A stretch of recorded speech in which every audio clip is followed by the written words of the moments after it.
It's the planned cheat days that make you not fall off, right? It's when you know the day it's going to happen, you know what you're going to do on those days, whether it's following the plan or not following the plan, right? As long as it's scheduled.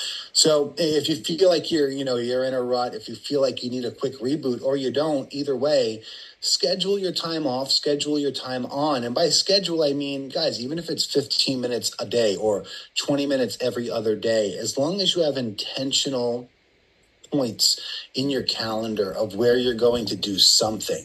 Even if you schedule a 20-minute block on your calendar for Monday morning at 9 a.m., just to sit there with a blank piece of paper and brainstorm on what you're going to do next, right? Even something as small as that doesn't necessarily have to be a phone call. It could be a follow-up call, but it could literally be just pen to paper, coming up with ideas just to clear your mind, just to brain dump a little bit, and just, intentionally doing it, not just on a whim, right? So that's one. So what I wanted to do tonight with Matthias was kind of do an overview of the building blocks that got us all to where we currently are and got the people who are currently 3-4 star ambassadors currently where they are.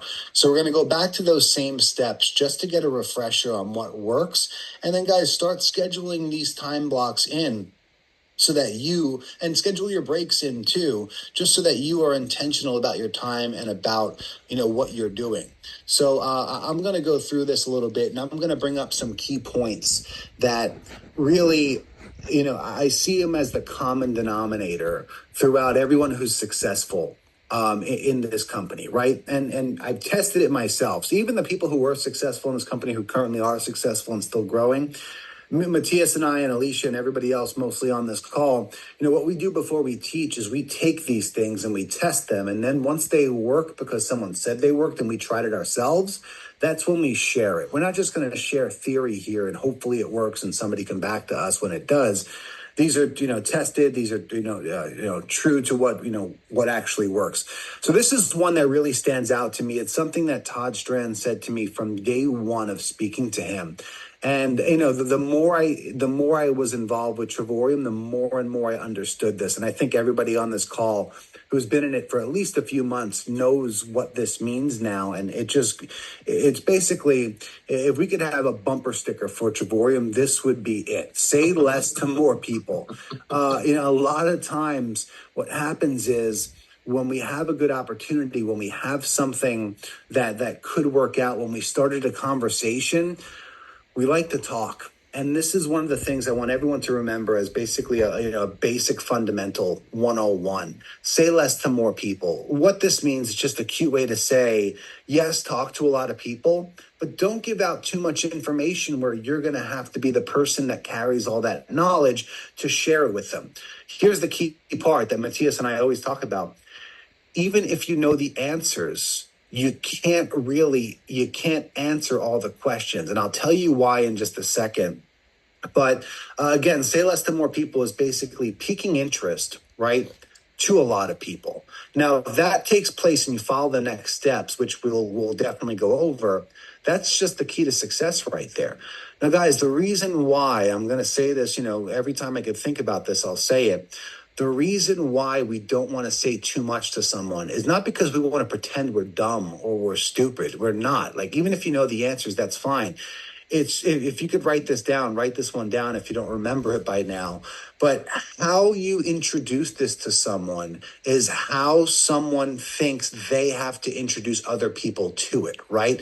So if you're spewing out all this information coming out of your mouth with, binaries and travel and points and getaways and world tours and all these things, if you have all the answers to your prospect and it's your conversation, guess what? In their mind, they're going, holy cow, Matt remembers a lot of stuff. I'm never going to remember all this stuff. I'm going to bail. I'm just going to say, I have to talk to my husband or my wife, or I don't have the money right now, right? Because I don't want to look like an idiot and not know all these things that Matt knows. That's the reason why we don't talk too much, guys, okay? And I know this happened to everyone on this call, if not 99% of you on this call, where you start talking to someone you feel comfortable with and you start dishing out more and more and more information. They ask a question, you answer it. They ask another question, you answer it, right?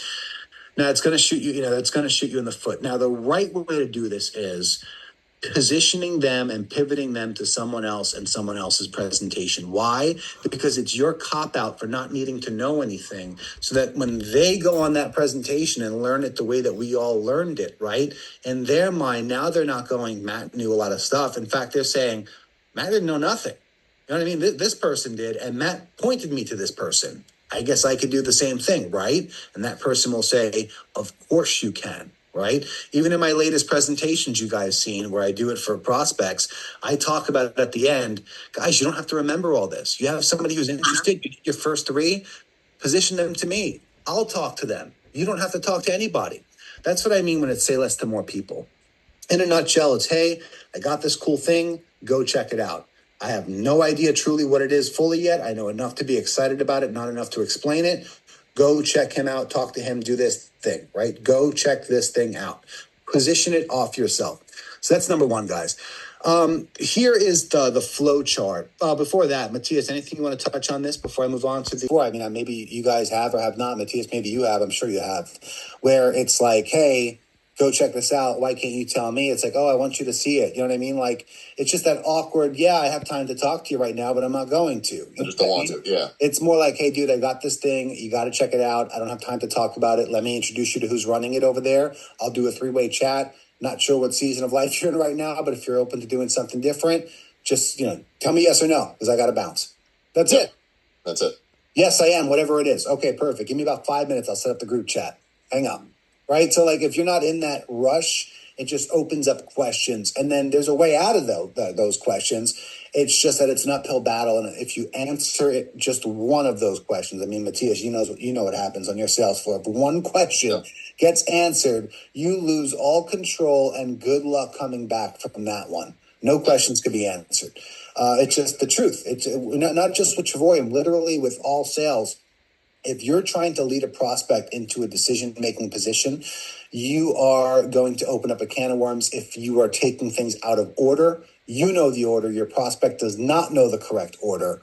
And if seen in a wrong order, it's a turnoff and it's a no before you even have a chance. I mean, do you guys agree? Yes or yes? I'm assuming yes. Yep. So let's go to the timeline of things now. And this is something everyone's familiar with, because if you're on this call, at one point or another, you've been through this timeline yourself. I have, Matthias has, Brianna has, Alicia has, mostly everybody on this call has. It had to start with a conversation, right? And the conversation eventually came up with what it is that we're doing, whether it was for the travel side or the business side. That had to happen, right? Now, once that took place, this is where it could be, this could have happened to you or not. There was either a group text that took place or a group call that took place or a group message that took place. Most likely, some people, get brought on, not doing it the correct way or the right strategy. That's, all right too. But for the most part, this is what we see. Now, once that group text takes place, that's the handoff. That's when we said, hey, listen, talk to my guy. I got to run right now. I'll set up a group text. Perfect. We hang up the phone. And now this is how I introduced Matthias. And Sophia was the one who did the presentation for Matthias, if I'm not mistaken, right? Yep. And I did a group chat with Sophia and Matthias months ago. It feels like a year ago now. And a presentation took place. Right after that presentation took place, I did the follow-up. I said, hey, Matthias, what'd you like about it? Can you see why we're about to blow this thing up right now, right? That was my follow-up to gauge interest, to see if he's in a season of life to actually grow something right now with all the stuff that he's currently doing. Turns out he was in that area of life. He did have a few questions. We figured out what the questions were. Probably the exact same questions I had. We got the answers to them, and that's it. We have a new partner, right? So, guys, it's the same thing. Now, if this doesn't go as smooth as you want, only two things could be at stake here. Only there's basically two errors that could be happening. Not errors, but two results. If this does not go from conversation to partner, right? Either they're not the right person, or you took something out of order and you changed the strategy somehow. There's no other real variable there. Either they're not the right person or you messed up the strategy. So what's the best way to do this? have the strategy down, because you can't control if they're the right or the wrong person, right? So if you eliminate that thought or that fear from your mind that not everyone's going to say yes, great. Not everyone should say yes. There's a lot of people, I tell you guys all the time, I poured hours into, not just in Travorium and other places too. You pour out, if any of you guys are managers or at any point or trained anyone or students, you pour hours into someone and you trust that they're going to do it, and they seem like they're the right fit, but maybe they're not. And sure enough, a month later, a week later, a year later, nope, totally gone. And all those hours you poured into them could have been poured into somebody who's still pushing forward, right? So leave the wrong people out. That's fine. Guess what, though? The right strategy does two really cool things. It pushes the wrong people away and it pulls the right people in. How cool is that, right? So as long as you stick to the strategy and trust that the strategy works and not change it to your liking, two wins will take place. It's going to be a win no matter what. Either the right person's going to sign up or you're going to push the wrong person away. I mean, give me a better scenario than that. Changing the strategy does the opposite. You can actually pull the wrong people in and scare the right people off, right? So like that's the scary situation. I mean, the only thing worse than scaring the right people off is pulling the wrong people in. I mean, Matthias knows this too, that there's nothing worse. Who cares if you bring on one extra person that shouldn't be here? Guys, they're going to leave eventually. It's going to be a headache to them to show up to the trainings, to do the right thing, to follow, and follow along and be a team player. They're going to wind up not booking travel for themselves and not using the program. We see it over and over and over and over again. And I guarantee you talk to anybody who's a higher rank. Any ambassador, they're going to tell you, yes, there's people that I poured my heart into and they just up and left, right? It happens all the time. By keeping a clear-cut, clean strategy, we're going to keep the wrong people out and pull the right people in. Now, if anybody's confused about any of these points, Matthias and I have a playbook that we have. If anybody does not have that playbook, let us know and we'll send it to you. It gives you the text for the conversations. It gives you the text for the group text. It gives you the text on how to send somebody to somebody who's going to, bring them to a presentation, right? We go over and we teach follow-up, and follow-up is not about annoying people. We did, once a month or twice a month, maybe once a month, we're going to do a training solely on follow-up, because follow-up is not annoying people. Hey, did you sign up? Hey, did you sign up? Follow-up is more, hey, what are you still confused about? And how can we clear this up, right? That's what follow-up is. And then there's new partner. Guys, when you have a new partner, don't forget about them. I don't care if they're your first partner and you need two more. Once they join, guess what? You can't just let them be. You can't just say, hey, they joined now, let me work on my other two. I'm never going to. You were calling and thinking about that person all the time before they joined up. And now that they joined, it's kind of like, they're in here already. So let me just go after more people, right? It's not the best way to do it. Your new partner is your lifeboat, your life source for building out your empire, right? That could be the one person you need on that side who just needs your attention, assuming they're the right person in the right position that you can pour into, and they're going to do amazing things. They're going to be your next leader, which would be phenomenal.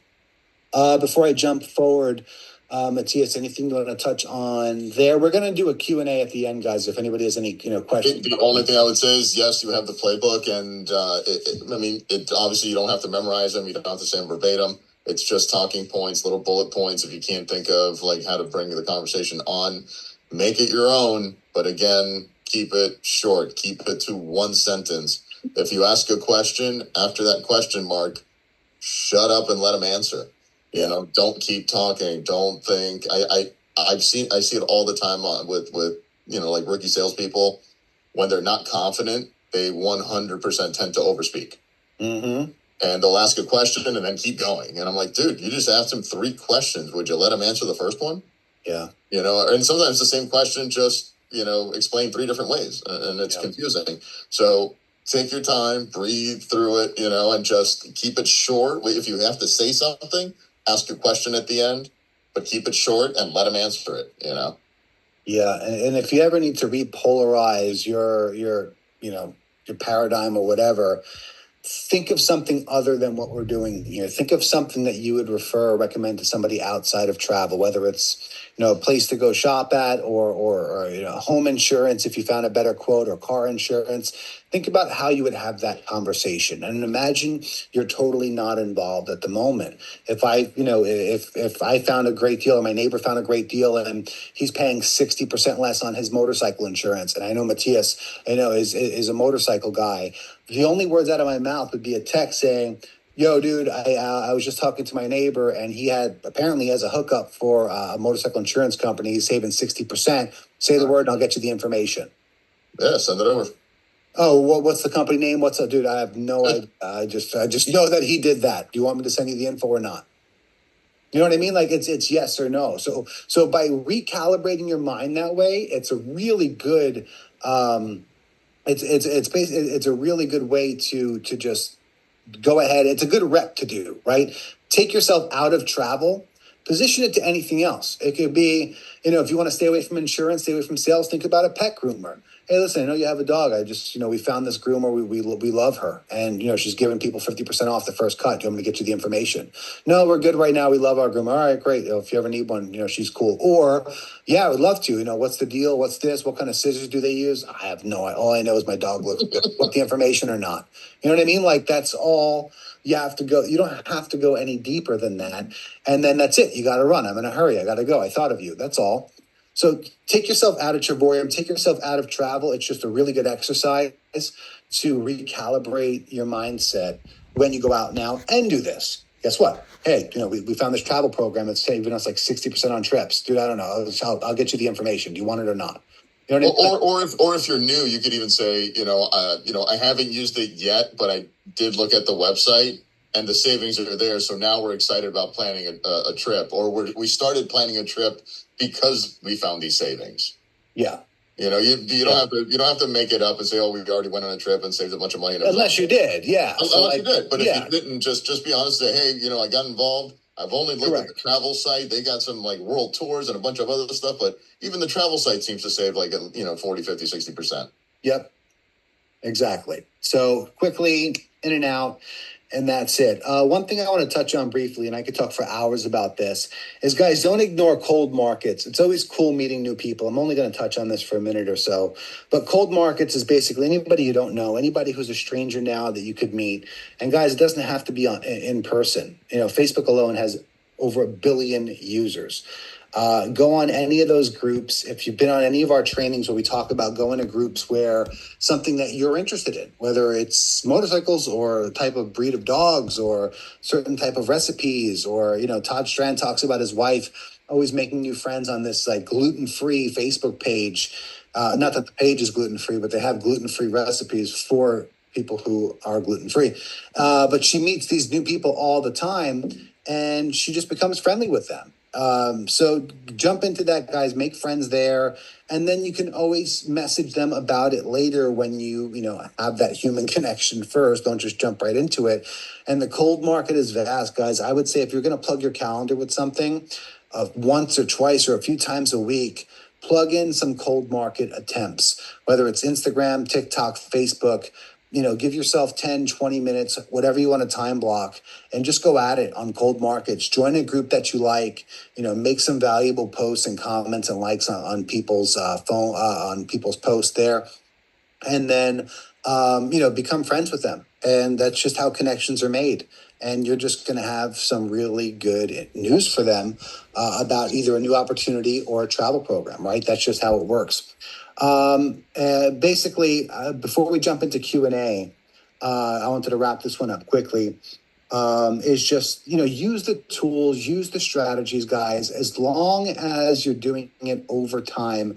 Don't compare yourself to other people's success. I don't care how fast someone got their first 3. I don't care how fast someone got the 3-star ambassador. Guys, it doesn't matter. If I can, put all this into 1 or 2 sentences, it would be use the program yourself so you can actually brag about it. Like Matthias was saying, like how cool would it be to actually use it and then talk to someone versus knowing you can use it and then not using it and talking to someone, right? So by using it first, it makes it more powerful. And for those of you who have used it, you just have this different light about you, this different aura. It's hard to recommend a restaurant that you never ate at, right? It's hard to recommend a restaurant that you heard was good. I'm not going to call people and say, dude, you got to try this restaurant. He's going to be like, did you eat there? I'm like, no, I didn't eat there yet, but I heard it was great. You know what I mean? Like that doesn't work. But if you ate there, people will take you serious. You have this certain glow about you. And, same thing if you recommend a movie. Who recommends a movie they never saw? You know what I mean? Like, it just because you bought the DVD or you rented it and didn't press play yet doesn't mean that, you can still talk about it, but it's more powerful if you actually used it and then talk about it, right? So that's number one. Number two, stick to the game plan, guys. Stop talking too much. Pivot them to somebody else. There's 100 people you can pivot these people to, and let somebody else do the presentation. You don't have to know anything. The less you know, the better. And the less questions you answer, you'll be much better off. Before we jump into Q&A, Matthias, if you want to touch on anything, which, by the way, for some reason, I'll tell you right now, once you start doing your own presentations, I don't know why this happens, the floodgates do start to open because the product more by now that you're allowed to explain it to other people and you're allowed to show it off. It technically just makes you stronger to be your own recruiter, even though you're still positioning people to their, other presentations. Start doing presentations, guys. If you haven't done them already, dive in, do some on your own. Nobody has to be in the audience. Record some, do some mock presentations, and it's just going to just dive right in. It doesn't matter. You do them on Zoom. We have the slides for you. The faster you dive into that, the faster you'll see success. I promise you that. Yeah, it's just a confidence issue. 100%. Yeah. 100%. Because then the little that you do say is going to have so much more weight. Oh, yeah. Yeah, absolutely. Without a doubt. So when you send someone for presentation, follow on the chart, do you actually try to make it live presentation or you often refer to your recorded one? So live is always better. The reason why I like live, I like one-on-one live. That's why the more we can have more people present, I love the most success I've seen is when I had like an intimate presentation, 1-on-2 or 1-on-1. So that's the best. The second best is doing those group live ones. That's the second best. The third best is to send them to anything, which would be one of my recorded ones or anybody's recorded ones, just because it's better than not seeing, nothing. You know what I mean? So that's like the tier on which I would recommend.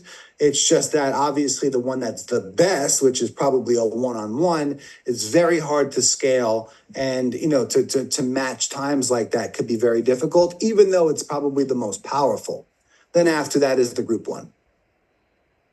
Okay, when you do one, do you actually follow or you do more like free kind of flow by showing back office, showing the deals without the slides? Well, what do you mean for your own prospect?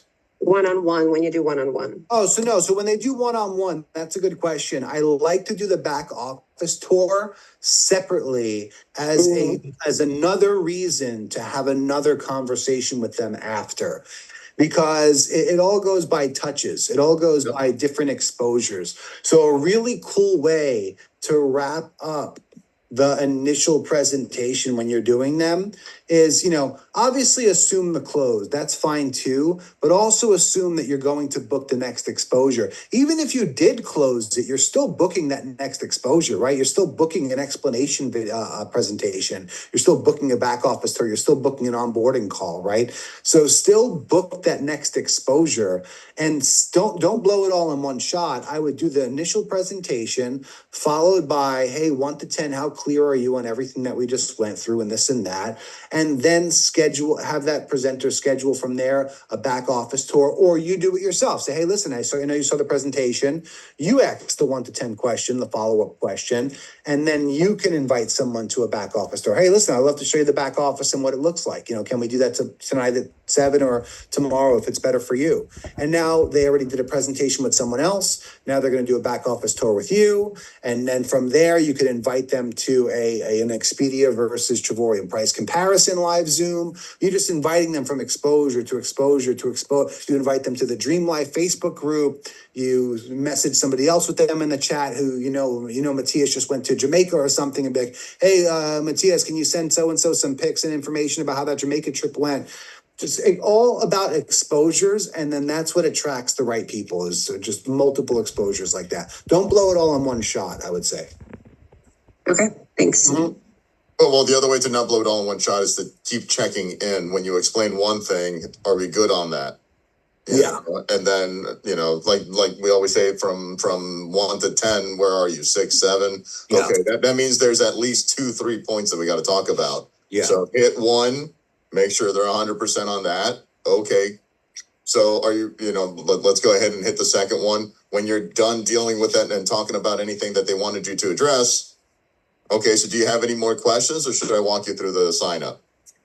Exactly. One or the other, Exactly right. Yeah. So no, that's perfect. That's what I would do. Think about I posted the link in the Google Drive for the Google Drive. Recording stopped. Yep, saw that. So that's in the chat now, everybody. Yeah, you guys can open that. When you open that, there's going to be 2 folders. One of them says Start Here. The other one is Travorium Tools. The one that Start Here is the one that has the CRM that we had done. What I suggest you do with that is open it, make a copy for yourself so you have access to it, and then that will be yours. The one that stays in there is always going to be blank. Otherwise, you're filling in that one, and other people are going to try and use something you're using. So when you open it, make a copy. You'll have access to that. You can do whatever it is you need to do with that. And then the other folder is the Travorium Tools, and that has the compensation by rank, the schedule of the playbooks are in there, and the schedule for like the weekly presentations at 9, the corporate calls. Yep. So I think and the compensation plan's in there too, the comp plan. Like if you do you keep your presentation here, like PowerPoints and slides? I don't see them here. Maybe you don't. No, we didn't do. No, they're not in there. No, we didn't. I mean, we could put them in there, but I think we didn't, because when people are first starting, you really don't want them going into that right away. I mean, I think that's what we had decided, but I could put it in there if you guys want them. I mean, it's up to you, Matt. Whatever you think. Yeah, we could discuss it. We'll see what we're going to do with that. But as long as everybody has this is 99% of everything that you need right now. In the beginning, I think people just need to perfect the list and talking to people and handing them over. Correct. That's it. Correct. You do that and get until you're bored. Yeah, I would say all the other things are phase 2 of when you're starting to do presentations yourself, and you need to know those answers for somebody else's prospects, right? That's when, not knowing anything is probably where most people succeed, because they really don't know the answer. They don't have to make it up. It's like, I really don't know. Like, go talk to so-and-so.